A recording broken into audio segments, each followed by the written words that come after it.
come on. Need a mask. Yeah, we need a mask. Today we're going to review and debrief on the resuscitation of a man who had drowned at Bondi Beach. Let's get into it. Come on, baby. I'm just going to keep going until you get this ready. Just keep going. Okay. I'm just going until... Try and get that, So one of the first priorities is to make sure there's a clear airway. From this video, you can see that as they're inserting what we call an airway adjunct into the mouth, you can see there's still seawater coming out. This tells me that the airway might still be partially obstructed and not fully clear. It is times like this when a portable airway suction kit is important, so that you can suction any seawater, foreign material, secretions from the mouth as well as the back of the throat, so as to at least clear the airway. There is no point in trying to force air using the bag valve mask into a patient's lungs if the airway is obstructed. And in some cases, it might be more dangerous, as the positive pressure from the bag valve mask could force foreign material into the lungs. A suggestion that I will make to the team is to have a portable suction kit in the emergency bag that they bring to the scene in the future. pulses as well. Let's get the teeth in. Maybe we need someone to come up. I've watched a few of these videos and I find them very interesting. And I notice whenever they find a drowning victim, they're always frantically trying to find a defib. One thing people don't realize is that when you have a catastrophic cardiorespiratory collapse as a result of a lack of oxygen, like hypoxia, like in the case of drowning, for example, the underlying rhythm is normally a pulseless electrical activity or asystole. In other words, these are rhythms that are non-shockable, and the defib is not going to do anything for you in this case. In any patient that has arrested as a result of hypoxia, the priority should be good quality CPR and of course making sure that you give oxygen. This is very different from patients who have an arrest as a result of a heart attack, for example, where the rhythm is normally a shockable one. But I'll cover more of this in my upcoming videos.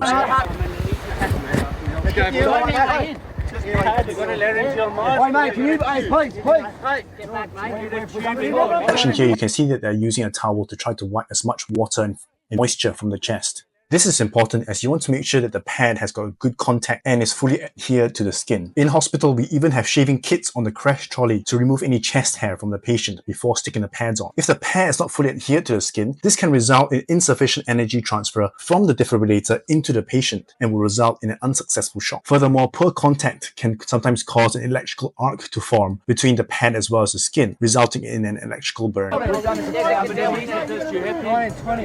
happy we've done this a lot of time. Keep going, Maxie. Okay, two breaths, mate. One. Just slow it down. Let's go. Pads on. In this case, we have got an anesthetist who happens to be on the scene who is trying to help. In here, he's asking the person doing chest compressions to slow down. You're meant to do compressions at a rate of 100 to 120 compressions per minute. In this video, the person doing chest compressions is doing it too fast. He's doing it about 3 chest compressions per second. If we do compressions too quickly, the heart will not be able to fill up with blood adequately in between compressions, resulting in not enough blood being circulated around the body during CPR. But I'm nitpicking here because they're doing a grand job. Remember that if you find someone whose heart has stopped, any CPR, whether too fast or too slow, is still better than no CPR. In here, you can see the lifeguard telling the anesthetist that he has done this many times before and they know what they're doing, even though the anesthetist is right in this case. When I'm involved in CPR, even when I'm team leading, I always listen to my teammates and I actively ask them if anyone has any suggestions or if there's anything that I've missed out. And there's multiple times when my juniors have come up with very useful suggestions that I have not thought of, just because I'm under pressure. It's now 4 minutes since the man was first discovered. No one knows how long he was under the water before then.